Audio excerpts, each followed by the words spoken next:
Discovery of an Author. And in this episode, we have an amazing guest. His name is Aritra Sarkar. Let me tell you guys a bit about Aritra Sarkar. Before becoming a full-time author, Aritra Sarkar spent many years in the corporate world. He worked for 2 years in marketing research at the Wall Street Journal in New York, and then spent a decade working on the corporate at the ABP Group in Kolkata. In 2014, he rolled up his sleeve and became an entrepreneur and launched MeVero, the world's first passion-based social networking platform. Aritra has currently focused all his energies into literary pursuits and spiritual growth. He is an NYU graduate and is passionate about tennis, fitness, traveling, books, and movies. And in this very amazing and a brilliant episode, we speak about with Aritra on his latest book, Stress to Zest.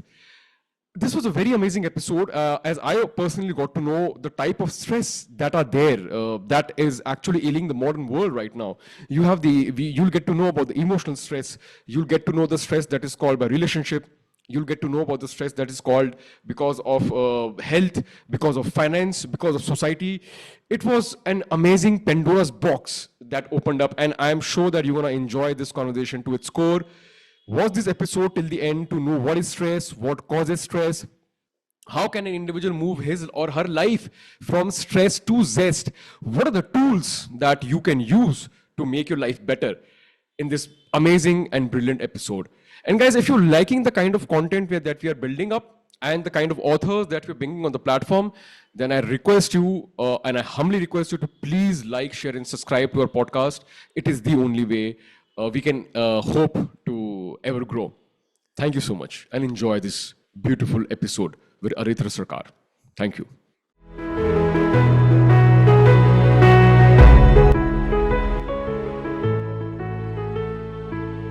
Aritra, it's an honor to have you on our podcast, Discovery of an Author, and thank you so much for taking out time from your schedule to be with us to discuss your brilliant book, Stress to Zest. I welcome you. Thank you so much for having me here. It's an honor to be part of your podcast. I must tell you, Aritra, your book is really powerful, and I'm going to show the book to people. This is a really, really nice read. I would like to show the readers the book in its entirety. It's a great read, and I'm going to start this book discussion, Aritra. Let's deep dive into it directly with a quote taken from a book which really struck me, and that people will, understand the tonality of this entire conversation from that. So here is the highlight. Stress is a toxic byproduct of modern mechanical life. It is a life we have embraced, abandoning our true calling in order to ensure certainty of income and a certain standard of living. By letting these trains into our system and giving them free rein to pollute our hearts and minds, we run the risk of turning into emaciated husks.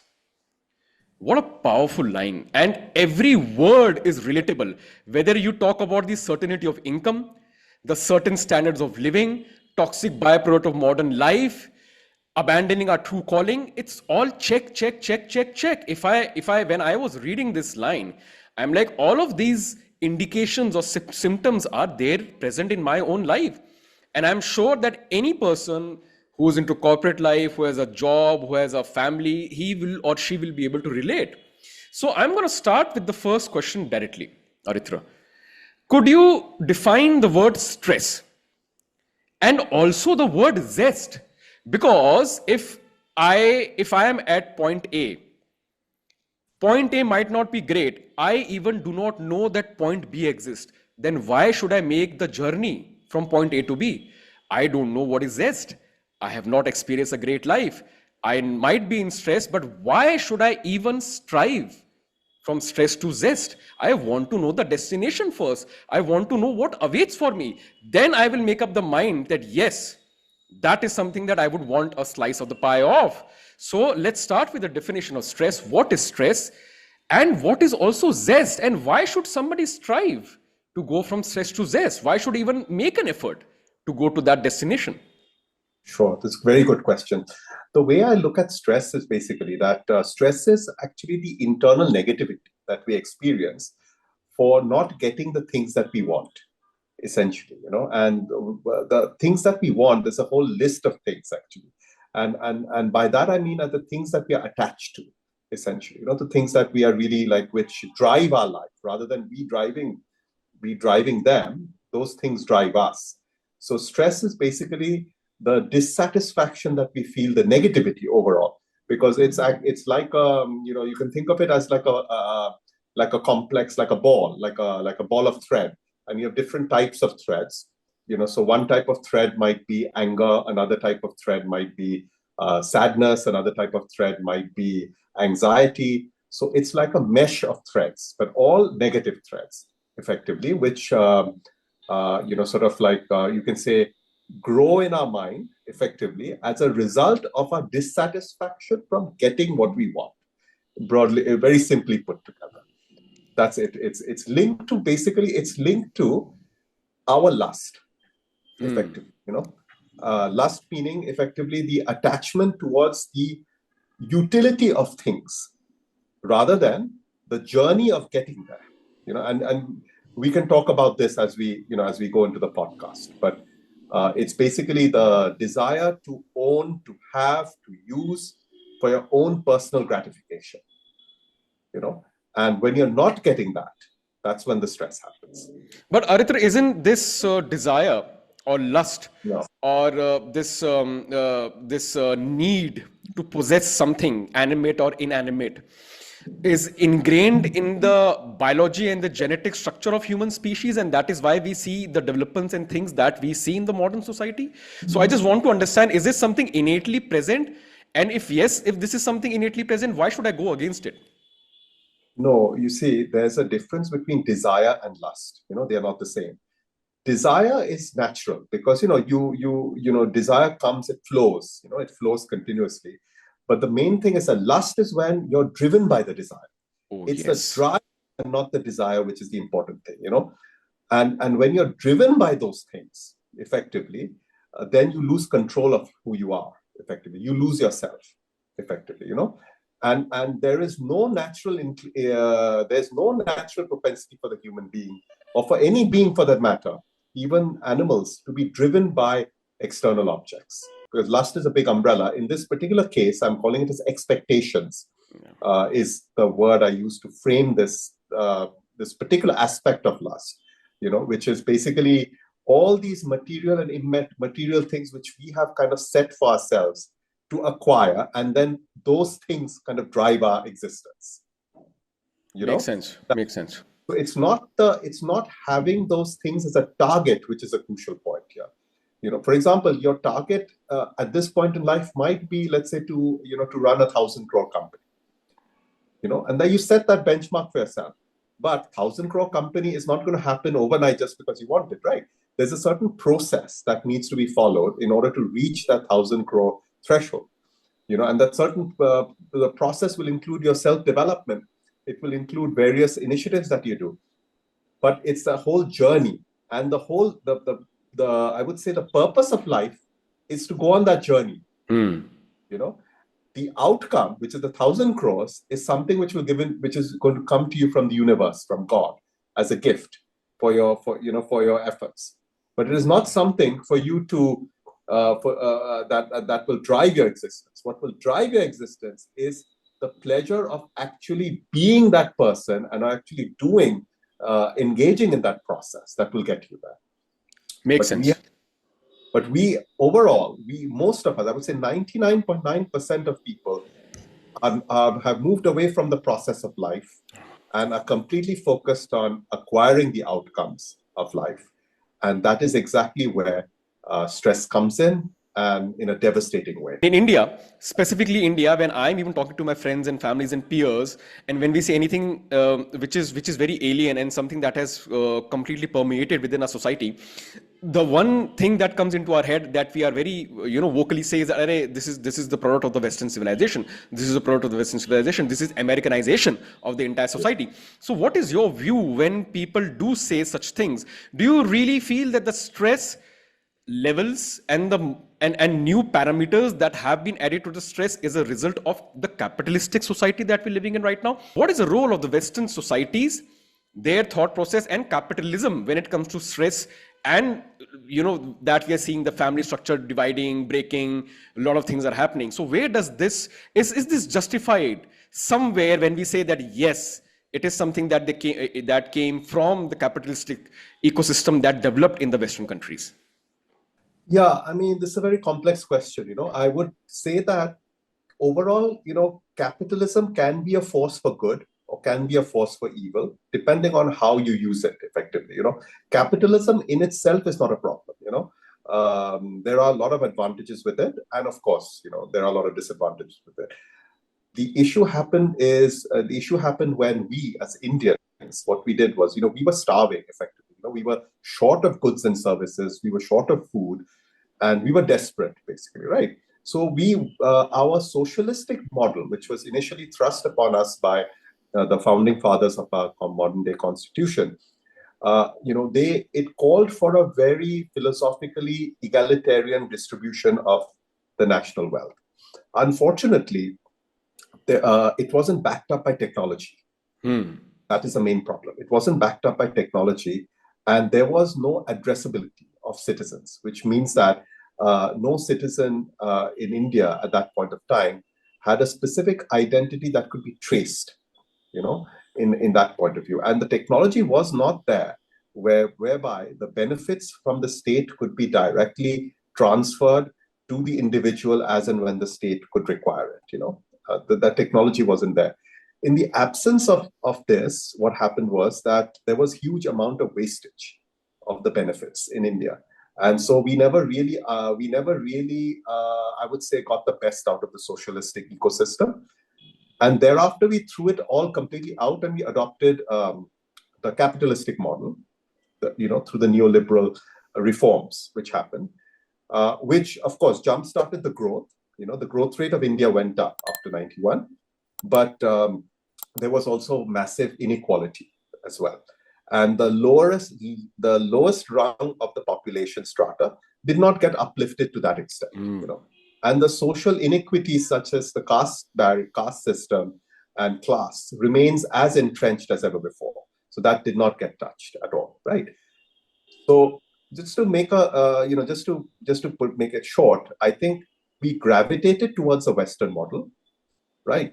Whereas what we should have done perhaps is, and from an Indian perspective, is perhaps we should have evolved our own system, which could have been a mix between the two, perhaps, And, there is a certain degree of collectivism which has been ingrained in India, but there was also individualism. We were not like the Chinese, for example, who were very collectivistic and homogeneous. We were always different with our own, kings and our own kingdoms across India, but within that, we were always very family oriented. We were also very faith driven. So we should have perhaps developed our own economic model, but we never had the confidence to do that. No, absolutely. Yeah, even I sometimes think that should have been some middle ground, some mix of our own indigenous ecosystems and what is prevalent right now on the global stage. About Aritra, then what is then now that we have understood what is stress, what is zest? This word is also very loosely translated sometimes, but what is zest? So, I would actually define zest as a release of your true potential. It's when your true inner potential is released, you feel liberated, effectively, And that sense of liberation on account of your inner potential being fully harnessed and revealed is zest, effectively. Brilliant. It's both what you feel inside and it's what you project outside. So it's an inside-out kind of approach in that sense, And if an individual makes a journey or an effort from moving towards a stressful life, towards a very zesty and a zestful life, why should one do that? Why should even one consider doing that? Well, look at it this way: is that the zest comes as a result of what you do. What the goal should be for the individual is basically to, is his growth, is their growth, is their personal growth, is basically the development of their consciousness. Is to achieve a state of being. Is to achieve a state of being where their consciousness is blended with the universe itself, and there's a completely, that journey effectively is what we take, and that journey itself, going on the journey, improving is the goal. When you're actually, when you've done it well, at the end of the day, you will feel the zest, So don't go for the zest, go for the journey. That's what I say. Makes sense. Makes sense. In your book, you have mentioned that there are four major aspects of life, four primary and major aspects of life that gives us inner stress. Yeah. So it is relationships, jobs, finance, and health. And I absolutely agree. I do understand that there are other verticals as well, but the primary verticals are these four. Yeah. And Yes. these four are what drives the entire human species as of now, right? Yes. So I'm going to start with the relationship. I want to first ask you certain questions around the relationship Absolutely. based stress, right? So, okay. Why do you think that relationships, which by definition are supposed to be supportive, by definition, relationship are, by definition are supposed to be supportive, could and cause stress? It is very counterintuitive, right? It's something that is supposed to be supported is causing stress.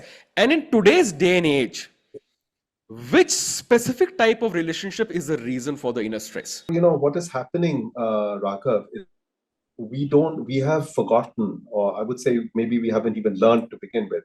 We haven't learned how to love, and that is, I think, at the core of it. When you're full of lust, at the end of the day, you cannot love, because lust is like it's almost like it sucks out the energy from within you. The true energy, the pure energy. It blocks the energy from coming out. And because we don't know how to love, then how can we ever connect with people? How can we ever? So that is at the root of it. Is essentially is that it becomes a vicious cycle. Effectively, the more we are in lust, the less we are able to love. And therefore, whoever we are with, it becomes a fake show. It becomes a fake, it becomes a stage show. And it becomes something for convenience, or it becomes a trading of benefits, at the end of the day. And unfortunately, any relationship or any human interaction or human connection, which is based on a short-term trading of benefits, is not sustainable in the long run. And the stress that we feel on the relationship front is basically because of the tactical nature of the relationships in modern day time. Aritra, then, since we are on this topic of relationship, companionship, why is it? I really do not understand, and I really want to go deep. Why is it that romantic relationships, whether it be between a boy and a girl, they are dating, they are living in together, somebody's married, why is it that the end of a romantic relationship causes the most stress, apart from somebody dying? That I understand, that the entity has died, that is grieving period that eventually somebody has to go over. But why is it that romantic relationships between a man or a woman, woman and a woman, man and a man, etc., is something that breaks a person, and they are not able to understand what has happened and what to do next, and they go into a self-destructive journey as well? So I really want to understand what's your take. Why is it specifically in this case? My take is very simple here, boss, is that when there's true love, between couples, it is unconditional. There is no conditions. It's basically, in fact, even the physical presence doesn't matter at that point of time, right? When there's actual true love. But to actually be in that state of true love, one has to develop oneself in consciousness to get there, right? So the average, let's say the average you or me, the average person will have to embark on a journey in order to get there, so that we can then be able to love unconditionally. Unfortunately, all the romantic relationships, 99.9% of them, are, as I said before, based on conditionalities. Now, these conditionalities are either expressed outright, or they are kept hidden. In 90% of the cases, expectations are generally not communicated also. Yes. Right? So mostly they are not communicated. I'm talking about really the big time expectations. To give you an example, in India, for example, there is still a lot of unease amongst men in women achieving and going on careers, and developing themselves. There's still a lot of unease. And that unease is actually also very much present within the families as well, but on the other hand, to show themselves as modern, many people will say that, no, there's no problem, we accept it. But in their deep hearts, they actually get uncomfortable when the woman is achieving something, maybe even earning more than the husband, etc.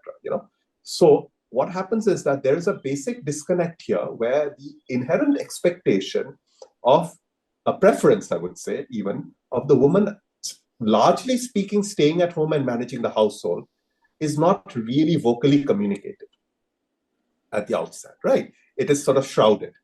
And then what happens is that when the woman finds out that, finds out that, yes, what she's doing really well, but it's not really getting her the kind of brownie points that she expects, then she completely blows up, I mean, this, of course, in the Indian context, where we haven't still, seen an environment where lots of working women exist, right?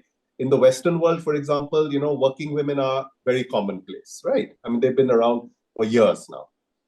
I'm talking about like corporate working women. I'm not talking about women who are doing odd jobs to help their families afloat, because that's more survival. I'm talking about corporate working women in an office environment. That is something fairly new in India, compared to the West, right?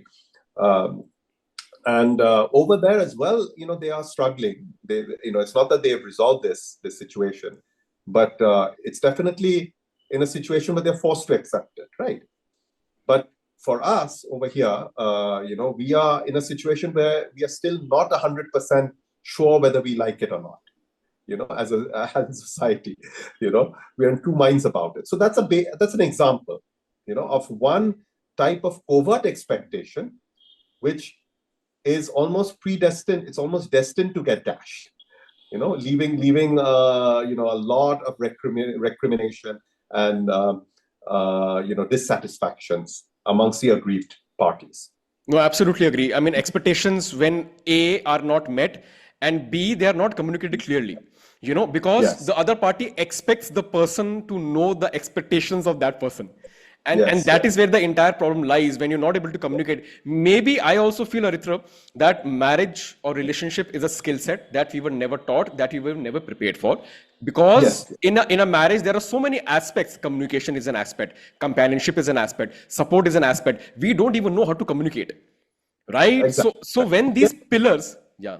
Yeah. So, as I said before, you're absolutely correct. There are basic grammars, and then there's a deeper underlying philosophy, which I said, right? The deeper underlying philosophy is actually the consciousness, the development of consciousness and the state of love. When you reach there, then all the other skill sets get subsumed. You evolve anyway. But if you're not on that path, then you will have to develop these skill sets separately, almost like going to a university, as you rightly Absolutely. said, right? Now, and therein, obviously, we don't have that environment to actually impart those skills. So then we are left almost like high and dry when things come to a head. And of course, modern technology is also exacerbating isolation, exacerbating very, very superficial behavior as well. So that's making it a little bit more worse. Absolutely. One thing that really struck me, when I was reading your book, specifically in the relationship section, and this thing comes up again and again in all the verticals. So I'm going to quote, "We all have the power to choose and act, leading our own journey of growth. When we make choices and take actions based on a higher purpose or inner calling, it builds confidence, letting us stay without getting too caught up in the result." So when we talk about this inner calling and higher purpose, so how my mind is working right now, I am a man who's in a relationship which is not a very stable relationship, and I know both the parties are suffering immensely in this thing. On the second part, or on the second half, I as an individual do have some kind of an inner calling. That could be my solace, that could be my religious outlet, that could be my spiritual outlet. So I am not able to understand the relationship between my inner calling that I have and my current devastating relationship that I have, and how can this help me in improving all the aspects of my life, specifically the one that is paining me the most. So I really want to understand, when do they interject? How is Correct. it possible is what I would, and it's kind of like a guidebook for people to also understand that this So, is. so the first thing is you have to understand that when you're suffering from the stressful situation. It's basically, there is obviously something, I would say, you can say that something has to improve within you, something you have to evolve yourself. When you're not evolved at that point of view, then what you think is an inner calling is actually your lust calling you out. The inner calling can only come to someone who is spiritually developed, fundamentally. Because only then can they understand the higher purpose. They won't just understand it, they'll feel it from their heart. And the higher purpose is selfless at the end of the day. So there is no question of leaving people behind. The higher purpose will unite, and the higher purpose is all about faith. You won't understand, no one will understand this until and unless they are actually on that path itself, right? On that orientation itself. Because the first thing you have to do is you have to detach yourself from the lust, which is dragging you back. That's the very basic level. So now, Aritra, I will move on to the next vertical of stress, and that is a very, very important vertical, which is a financial stress. Okay. Yes. So let's move on to the financial stress. So before we go into the financial stress, define financial stress and why is it such an important aspect of inner stress? What is financial stress? I want to understand, is it like I don't have money? I have a lot of money. I don't know what to do with my money. I have no idea how to earn money. So first define, what is financial stress? In modern day society, effectively, finance is, you can say, it's a proxy for status, social status. At the end of the day, what we want, as most people want, is a higher status in society, greater recognition. And so finance is a way towards getting there, and what happens is the real stress today is happening, not because we're starving, or that we'll be thrown out on the street or anything like that. It's happening because there's a unconscious fear within us that we are losing status, that others are, that we are slipping behind the rungs relative to others. That is where and so finance is a way to it's a currency for social status, in a manner of speaking. If you think about it, right? But isn't it also very important, considering the kind of societies we are living in right now, for somebody to be at a level wherein he or she is financially comfortable, so that all the other liabilities are taken care of? So what does it mean by comfort is you have to understand, what does it mean by comfort? If you really look at it this way, that if you want to live a comfortable life, for example, and comfort is different for different people. So that's why the word comfort is loaded. If you want to survive today, for example, and you want to live a life which is, let's say, where your needs are more or less, your basic needs are met. You probably don't need that much money, if you think about it. It's the additional stuff which you're also defining within the realm of comfort, which is probably about 80-90% of the world of your definition of comfort, which is actually causing this this mental this feeling. So end of the day, we are very simple people. We don't have very complex needs, at the end of the day, right? So I think that's at the core of it. I'm not saying that we should aspire less. It's not that. It's just that when you're attached to things and they drive you forward, you have to be very careful, So I'm going to ask a very stupid question, okay? Sure. But I really want to understand this thing. So if I take the example of Mr. Ambani or Mr. Adani or Elon Musk and other billionaires and millionaires in the world, looking at their ambitions and the kind of things that they're trying to do, because their life is more or less very public, it seems as if they are wanting more and more and more, and their appetite is very huge. But they are very financially stable individuals. Is it safe to say that they might look very financially stable, but it is very much a possibility that within them there is a very big portion of a financial stress that they're going through? Absolutely. So that's what I wanted to understand, if it is correlated or not. Absolutely. It's completely, because it's all related to your expectations, right? If your expectations are here and your reality is, let's say, here, then there's a gap. So, let's say if you look at Mr. Ambani, he might be having billions, but his expectations, his commitments, everything might even be higher than that. In which case, he's also struggling to meet his own expectations, even if they are very high. Yeah. Perhaps he has, perhaps there is a great need or pressure on him to acquire properties across the world, perhaps. And it's not that easy, perhaps. He might need to get like bigger properties with greater levels of security and so on and so forth, in which case, if you see the financial outlays are very, very high, also has to do with the levels of debt which his company has. And so if the company has a lot of debt vis-a-vis their, what they're sort of earning, then there's always a stress, right? That tomorrow, if my stock prices crash, then, what happens? I mean, I'm not, so it's what appears on the surface to be very, very, very smooth may not always be that way. On the other hand, you may have even let's say a panhandler on the street, whose basic target is to have 100 rupees a day for a meal, let's say, and he gets 120 rupees a day. Then he's extremely content because all his needs are met. So he might be having less stress than a Mr. Ambani, who's sitting on billions, right? That's the irony of it. So they're closing the gap. They're trying to close the gap, and that gap then that's subjective. So I'm here, I want to reach there, and then again in that horde of closing the gap, you do induce financial stress, irrespective of your current financial status or situation. Yeah, especially when you're stuck on that gap. When you're basically when that becomes what's driving you.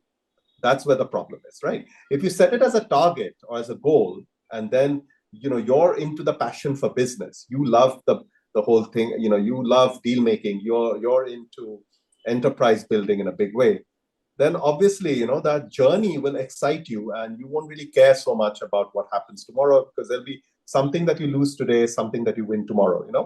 But at the end of the day, it all equalizes out. Yeah, right? Makes sense. So, but then you're in it for, you're in it really for the passion of it, and Makes that's sense.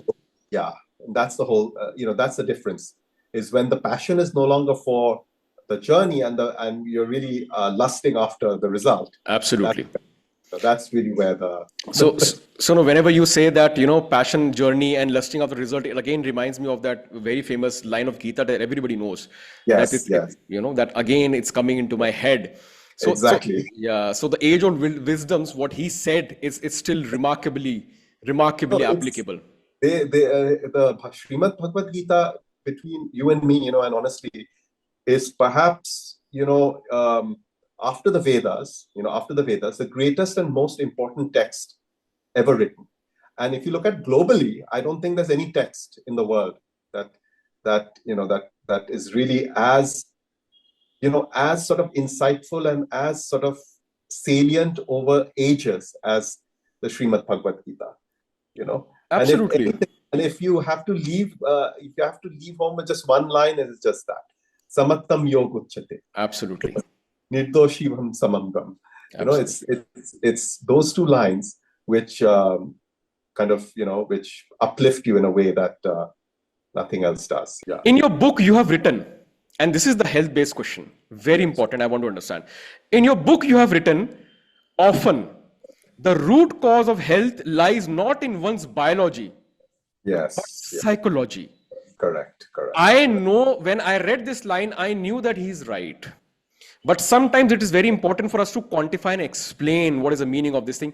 So please explain the relationship between an individual's health and psychology. Where does psychology come in the picture of a person's health? So it's also a lot of the times how we, our physical body shows symptoms of how we feel, inside, right? When we are going through depression, when we're going through anxiety, our bodies do not respond in the same, function in the same way. We might be getting hurt, we might be getting sick, we might be throwing up. So these are physical symptoms a lot of the times that, that sort of you experience when the mind is suffering from stress, it's not quite there, And we've all experienced this, right? But I wanted to touch on a slightly broader level, which is basically that, that we also chasing standards for how our body should look like and how our body should behave based on the environment that is around us, So, for example, I used to, I used to want my body to be like a bodybuilder, at one point of time, right? But over a period of time, I realized that natural genetics do not support that. Natural genetics are, a little bit different, little bit what I call it as a peto bangal. Got So it. Yep. there's a limitation there. Unfortunately, I do not have, West African genes like Usain Bolt, right? There's a genetic difference, of course, right, across population, which doesn't mean that one body is worse or better than the other. It's just that they are different, right? So the whole idea is that we don't really have a know-how to understand our own bodies, actually, our own individual bodies, and to grow into them and to really take care of them the way that they should be taken care of, right? That I think is and that's coming from this place again of lust. That is coming from this place of competition, of the rat race, everything. For example, so I touched on this particular angle, which is a growing angle amongst the youth of trying to sort of configure their body into dimensions which are probably unrealistic and unhealthy. Makes sense. Aritra, then, I want to now bring, we have discussed so many verticals on stress. I really now want to understand then what is mental health condition? Is mental health a result and a culmination of all these verticals when they become overbearing for an individual?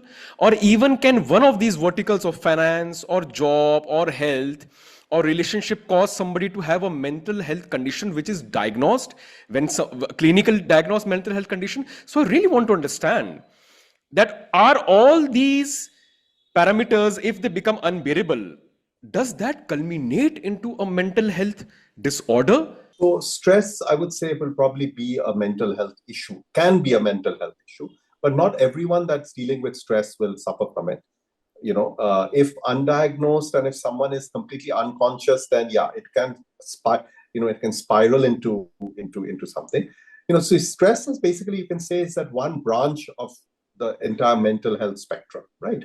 Mental health issue spectrum, right?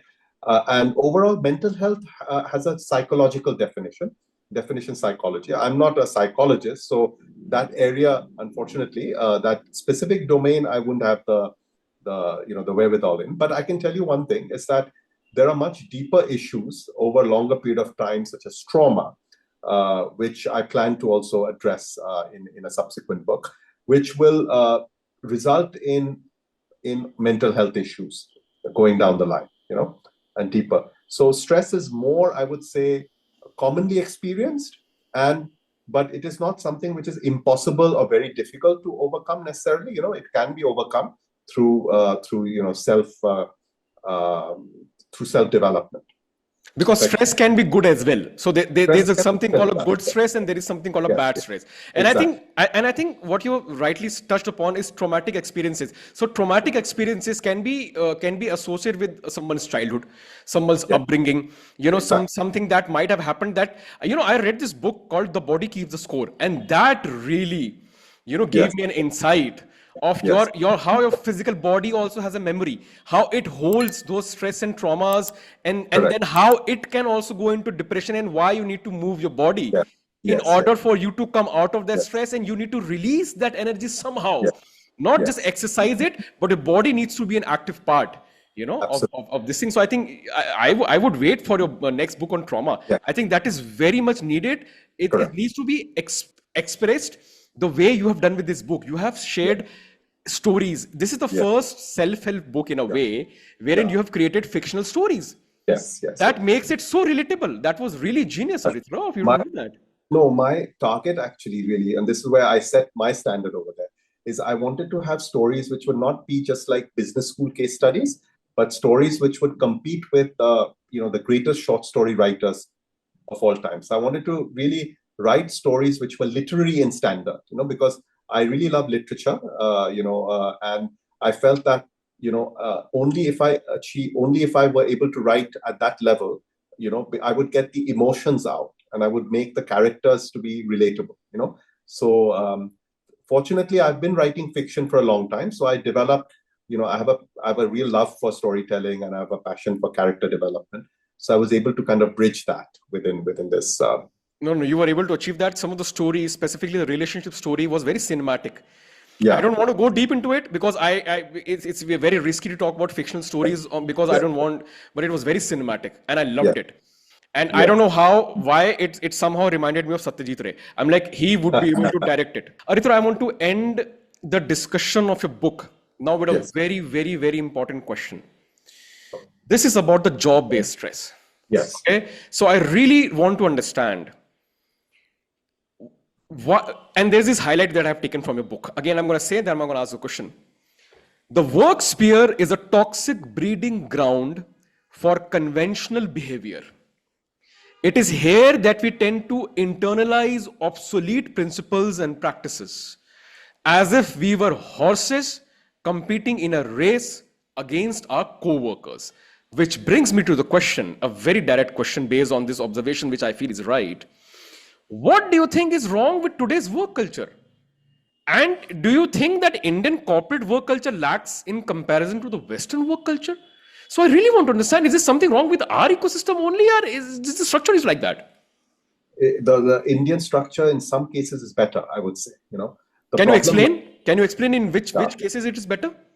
So I would say if you look at, say, the new age companies of India that are coming up, say in the IT sphere, in the banking, in the fintech sphere and all of that, they're run by, owners who are extremely visionary, who are rooted to the soil. And I think they are coming up with work culture practices, which are overall quite positive, if you look at the startup ecosystem, right? But the conventional companies have borrowed mostly a lot of the playbook from the West, because corporations were always big over there. And Indian corporations obviously came about later, through handover from the British and all of that.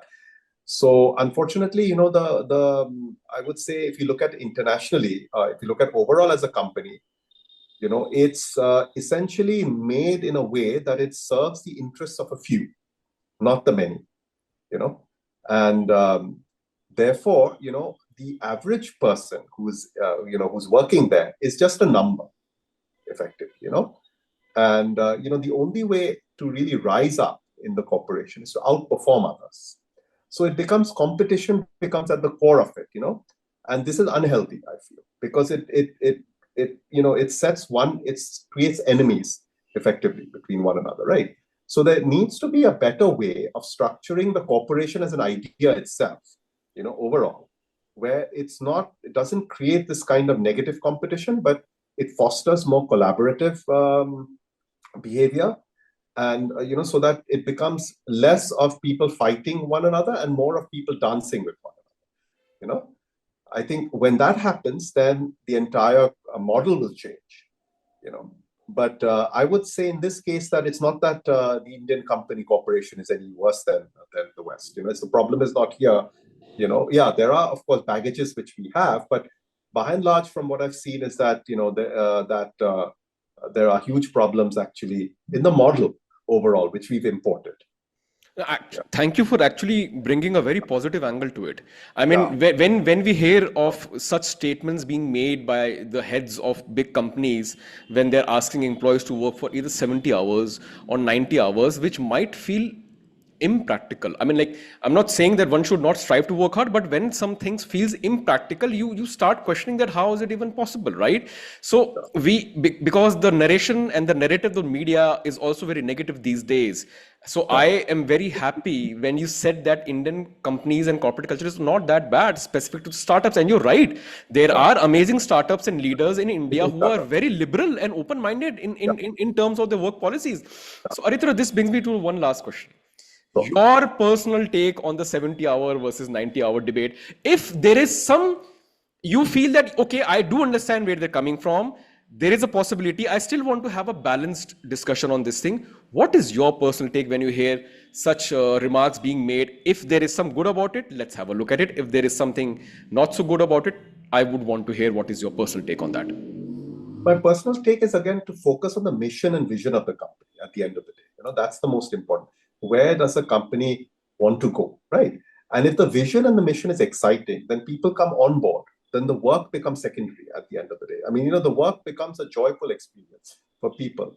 Like, for example, when Apple was was formed, in the 80s, no one was complaining about 70 to 90 hours, And so also same thing with Infosys or Wipro back when they were, The problem happens when companies do not have a forward-thinking vision and mission, and then they are in the business of just extracting, doing what is like easiest thing to do, and try to extract wealth effectively. And the best way to extract wealth is to squeeze the employee output, right? And to treat them basically like cogs in a wheel, right? You squeeze the engine more and more, right? And that's where the pushback is coming from. The pushback is not for the 70 hours per se. The pushback is why. What is the end goal? If the end goal is great, if it's a vision, I see myself as part of the vision, then 70 hours, 90 hours, well, maybe I'll even work 100 hours. I don't, I mean, of course, the limits there, but one is willing to sort of put in their heart and soul. Aritra, that was absolutely brilliant, discussing and understanding your entire book. Let's come back to the next segment now, in which we would want to, and we would like to know you. Let's unravel Aritra. Who is Aritra? Where does he come from? What's his childhood like? How has been his life and journey? I'm from Calcutta, city of joy, and born and raised over here. I went to school over here at St. Xavier's Collegiate School, Calcutta, which is one of the leading educational institutions in the city. And I studied all the way till the 12th class over there. And then after that, I went to the US to pursue my undergraduate education. At that time, I remember all of my friends were on a desperate drive to sort of study abroad. And everyone was really looking at the US as the first option at that time. So I followed suit as well. And I went there, studied mathematics and philosophy for 4 years, got my undergraduate degree, graduated with honors at NYU. And thereafter, I began my work experience, my professional journey with the Wall Street Journal in New York, the big media house that is, where I worked for a couple of years in the area of marketing research, where I really learned the bare bones of how to do media marketing, understand consumers, and so on and so forth. And then I did that for a couple of years, and then 9/11 hit. September 11 hit, and I was in New York City, very close by also to the site of this devastation, when something triggered in me at that point, when I saw the thick layer of soot that blanketed the sky, and there was an eerie silence which I never felt before, particularly in such a busy city like Manhattan, where you can probably never hear anyone else speaking. It's so loud usually. But over there, that was the most deathly silence that I've ever heard. And something triggered in me. I realized that my time here is done, and it was a sign for me, asking me to return home to India and to really start to do something positive for the country. So I went back to India, and then I joined Media House, the ABP group, where I worked in various capacities, in various roles, mostly in the print division in the very beginning. And then I sort of moved to the strategic division and new media. So I handled things like business development, strategy, and new media marketing, packaging, and so on and so forth. I had a fairly successful 10-year run over there. And I was very well supported by the entire team and management. But then after that, I felt an itch, the itch to sort of go into a new field and try to create something on my own. And at that point of time, social media, of course, in 2011-12 was really hot, was really big. And I wanted to actually go in there, but with a new twist, I felt that there was an opportunity to connect people who were not necessarily known to one another, but who probably had a lot of deep things in common, such as the passions. And I felt that there was an important service to be done to enable people to follow passions, because I was also feeling like I wasn't doing justice to my own talent at that point of time. But I didn't really understand what my true calling was, at that point of time. And, I also around 2012, I went through a very troublesome divorce. It was a very heartbreaking episode for me. So I was married for 10 years. I had been with the same lady for almost 15. And unfortunately, we just drifted apart. We wanted different things. And it was amicable, but it was extremely heart-wrenching for me, because I'd never been really alone in that sense. And then I had to brace for life alone. So at that point, there were all these very, tempestuous feelings within me. I needed an outlet to express them. And that's where I took up writing. And I essentially started with a very interesting approach, which I'd never really planned for, which is journaling. It so happened that my ex-wife, before we parted ways, had given me an iPad, which had just come out. I think it was a year before our separation. She'd given me an iPad for my birthday. And, I didn't use it much because even though I was supposedly a technological geek, but I wasn't really, someone who was a first mover in using a lot of these devices. I would wait for people to kind of use it. I was a creature of habit, let's put it this way. But then during that point of time, somehow I found myself opening up the iPad and launching the notes folder. And then I found this beautiful way to sort of, just lie back, relax, and just to jot down your feelings, because I didn't really want to sit down at a table with a paper and pen and write. I wanted to be in a little more leisurely kind of an environment, and that's the iPad kind of provided that ambience.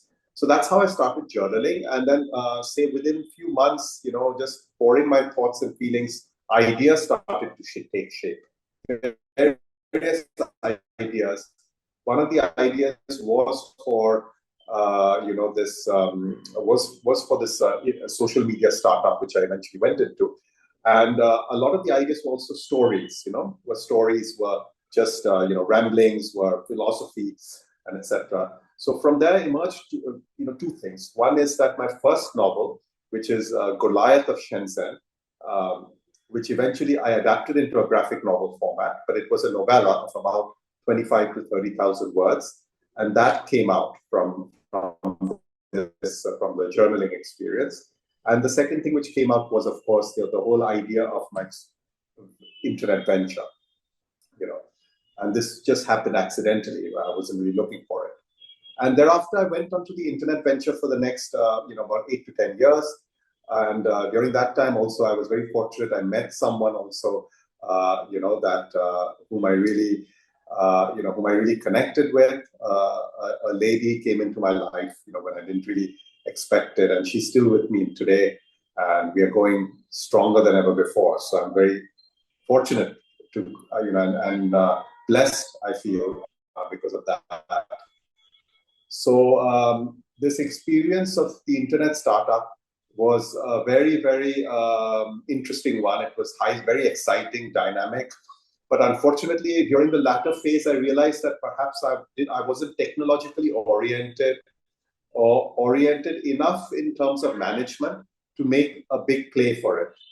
So I started to actually sort of, I think, mentally disengage myself even without really realizing it. And I started again penning my thoughts, started to write.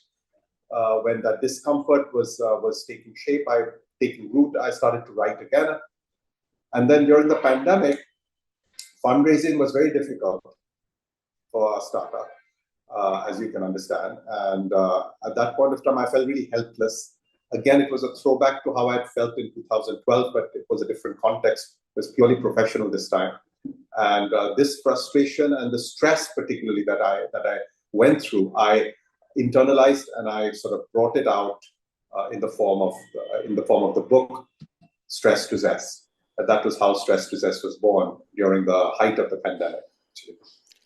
Aritra, do So you feel that your writing, I mean, because you discovered writing at a stage in your life wherein you were lost, wherein you have never experienced such a feeling of being alone. You ended a relationship yes, that was of 15 years. That is a massive, in terms of the companionship years. Do you really feel that writing gave you that anchoring, that it also helped you in a lot of areas and it actually diverted your attention to something productive and it really was able to bring you out of that phase of your life when you were absolutely heartbroken because of the failed relationship? What was the impact of writing? How did it actually uplift you? And I also want to understand, was writing, I'm sure when you started writing, you also started reading a lot more. yes, So because throughout the conversations we have had with your book, there is a very strong theme of finding your spirituality, finding your core. yes. So I want to understand that where did your insight on spirituality came in the picture? Was it during your time of reading and writing that you discovered something profound for yourself that was spiritual, innately spiritual, that you like, wow, this is amazing, this is what I would also want to write about? So I want to understand that Yes. aspect as well. Yes, absolutely. So, the spiritual core, I think, started to emerge in the writing, but it wasn't very well. I didn't understand what it was, except that I sort of dovetailed it with the internet venture, and it really became about finding your passion, which I felt was really like at the core of it. But then, I eventually found a spiritual guru, my spiritual guru, shortly after the pandemic. And through my interactions with the spiritual guru, and I'm also part of this organization called Oneness now, which is held by Sri Haritra now. And I actually learned a lot about philosophy. I learned a lot about spirituality. I learned a lot about Indian traditions, which I had probably like lost exposure over the period of time. And I reconnected with a lot of the old famous fables and legends of our time, and I felt deeply sort of empowered within. Once I started to understand that. But what I really, the spiritual guru, what Sri Haritratna really brought into my life was the whole idea of faith. Faith was missing inside, even though I was sort of zoning in on a spiritual theme throughout my writing. But internally, inside, the transformation wasn't there. And the transformation was, I would say, like more on the surface. Wasn't really deep inside, because I didn't really believe in myself, and I didn't really believe in the universe per se.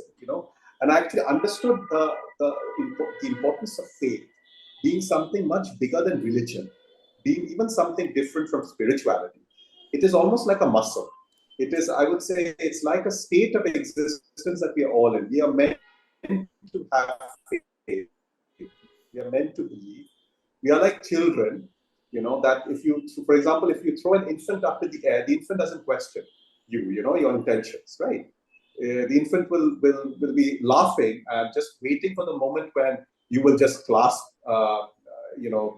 him or her in your arms. So we are that, inherently we are that childish. We have that sort of childishness. But over a period of time, what happens is, through conditioning, through our experiences, through the information we take in, we stop really believing. We stop having faith we stop having faith in each other. We stop having faith in ourselves as well. So we lose that innocence. And I think part of the whole spiritual process really is to sort of reconnect with your deeper self. And that's where, when I understood this from a spiritual standpoint, I was able to sort of integrate the stories and the philosophy which I was building into the book. And I was able to kind of forge it into a more coherent body of thought, which I think I've been able to present it in Stress to Zest today. Because earlier, the first draft of Stress to Zest, which I'd written during the pandemic, didn't have the same level of spiritual depth that I think it has today. And that's largely because of my own spiritual journey, which happened post-pandemic as well. Yeah, I always used to wonder because my personal life journey has been very similar to yours. I've currently been divorced, and when you go through that, you question a lot of things. You go into Yes. a lot of self-blaming game as well. Ki this could have been done right, that could have been done right. Maybe it was my fault. It's very difficult for a man to raise, from that and find something very meaningful. And what I feel, unfortunately, fortunately, or whatever, we go into spirituality only when life gives us a very strong blow. Otherwise, Right. Right. such verticals, we used to dismiss such verticals. We were like, no, I'm not, Yes. my life is okay. But when life throws punches at you that you don't know what to do, you have no answer, you have no rebuttal. That is something that also happened with me. When such things happened, then you wanted answers that you were like, the material world cannot give me, and then you Yes. start reading and understanding. Yeah.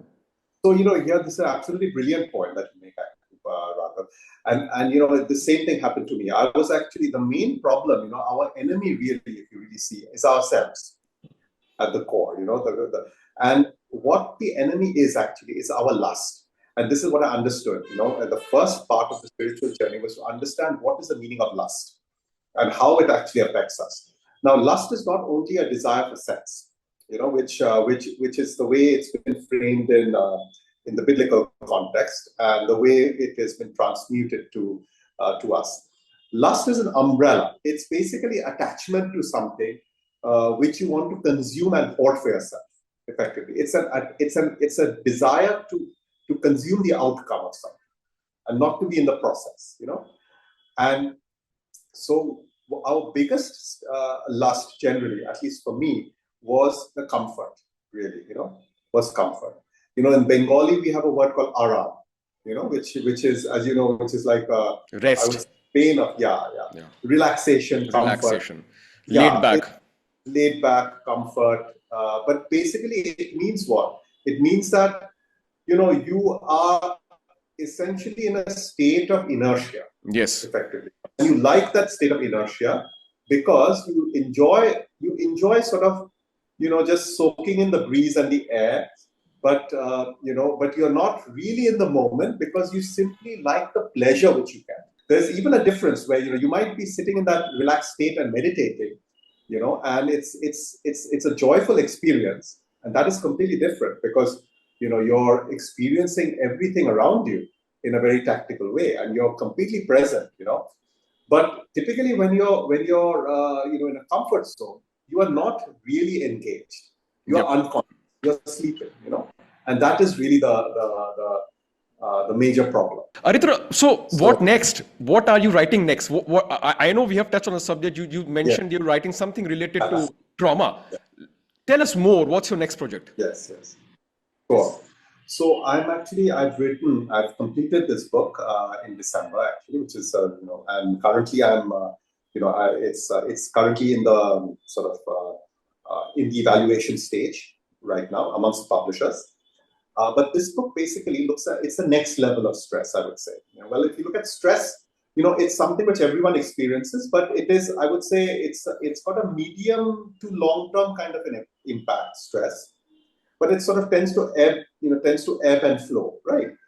And they're linked. Stress is more linked to day-to-day life matters to a great extent, right? To day-to-day life matters. So, for example, the financial burdens that we face. These are sort of more day-to-day stuff, which piles up on you over a period of time. But there are certain things which have happened to us, over a period of time from our past, etc., which have left wounds within us, you know and these wounds we have actually dealt with them by applying a band-aid at that point of time, perhaps. But what happens is that the band-aid is temporary, you know and it and over a period of time, the band-aid sort of like gets disintegrates, and we are still left with a wound which is not healed, and that affects us as we go forward. So trauma basically, if effectively is that wound based on a very dramatic, terrible, devastating sort of impact, which a specific event may have had in our lives, or a series of events may have had in our lives. So if you can now relate to stress, which is more to do with day to day, this is not day to day, but this is life altering, you know. And this is a kind of this is a kind of issue that I wanted to deal with next, because a lot of these traumas are hidden traumas.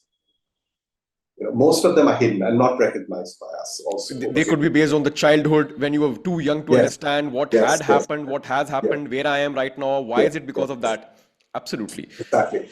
And actually, when I went deep into it, I realized that this is a huge topic. Yes. And I probably need a few books to complete it. But what I wanted to do with the first book was to basically provide a primer, an initiation into this. Foundation. The foundation, and to bring up the big traumas. Absolutely. The big traumas, which, which let's say a majority of people would have experienced in period of time. Because there are a lot of smaller issues, for example, which people look at as traumas, but which are, I would say, which do not leave behind that type of a wound, that I'm talking about, right? But people feel that it's really major. So I'm actually not dealing with those minor, those I would say less profound ones. I'm dealing with the major wounds in this particular book. And this is my starting point. I think depending on how people respond to it, I will probably continue it with the second version. Makes sense. Makes sense. No. Let us know whenever your book is about to be pre-released. We'll do a podcast this time when it is in the stage of pre-order or about to be released, so that we can have a very strong momentum. No, Aritra, this is required. This is very much required, because trauma and these things, mental health, mental illness, are dismissed. Even by my parental generation, they all dismiss it. Yes. It is because of the research that did start in the West, and they started writing books on it. And when they recognize these things as diagnosable, that something, if it is diagnosed, it is a chronic condition or a semi-chronic condition or whatever, that we are now accepting. These things were not even talked, not even regarded as something that are valid. They were invalidated by our teachers and parents and all the, those generations. Yeah, I just want to add one thing, which is that, in this a lot of the work has been done by psychologists in the West. Yes. But so they have developed lots of very effective techniques, hypnosis and various. Because I'm not a psychologist by profession, so I haven't really delved into the specificities of that, because that is all in the public domain. Yeah. But what I've tried to do over here is, again, try to bring in spirituality. And to show how through spirituality or how through a spiritual path you can actually, sort of overcome the trauma. And and sort of move forward, right? Yeah. So again, spirituality forms a very key component. I would say the key component for the solutions for all of this, because it's more long term and it's something which anyone can do. Really, you don't really need necessarily someone to, you can theoretically do it on your own as well, Absolutely. But it's the state of orientation of oneself. I think I've sort of harped on. Yes. No, brilliant. Aritra, this is beautiful. I mean, I can't wait for your next book, or would love to deep dive into it and have discussions. Now, Aritra, we are at the last segment wherein we'll do a book reading. So now you can select which part you want to read, 5-10 minutes, couple of paragraphs, whatever makes sense, whatever you like the most part. This is something that I would like to read for people to get excited enough to buy the book. Up to you. So you start with it, let me know which page. I'll also open up correspondingly, and I'll then go on mute. All focus would be on you. So if we go to page number 3, understanding relationship stress, borrowing the metaphor presented in the previous chapter, we live in an age of the treadmill marathon. This is an era when we are constantly running as fast as possible for as long as we can, managing deadlines, targets, appearances, trying to keep up with potential rivals. We run because we want to win a prize. This could be wealth, material objects, fame, or someone's appreciation. We think this prize will solve all our problems and make us happy. That's what we've been taught since childhood. So that's what we believe without question. However, let's just pause for a minute and ask ourselves, how does this race make me feel? What would the answer be? A likely response would be extremely stressed.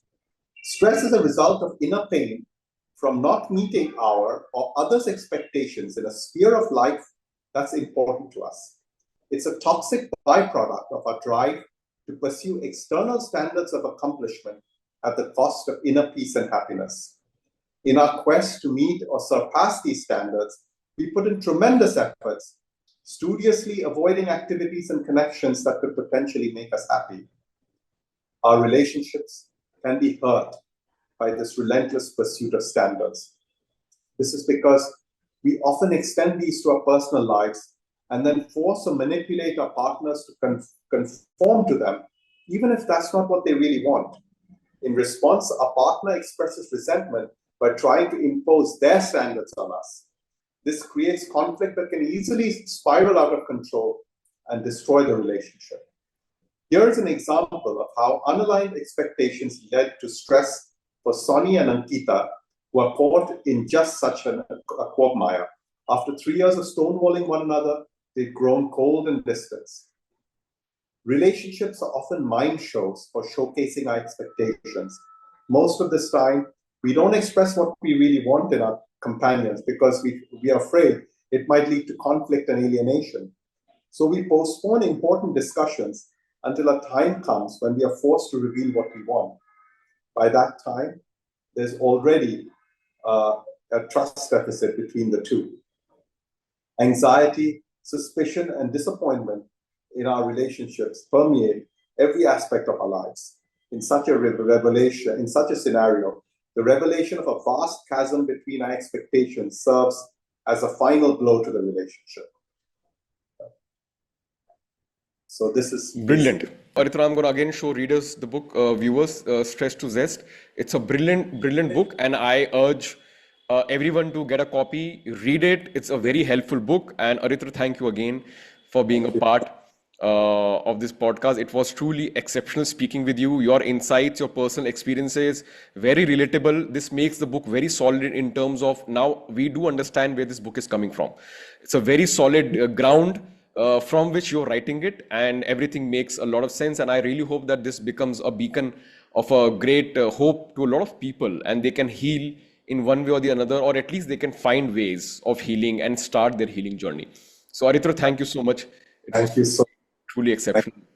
It was a pleasure and joy interacting with you over 2 sessions, and I hope to do it again very soon. Yeah.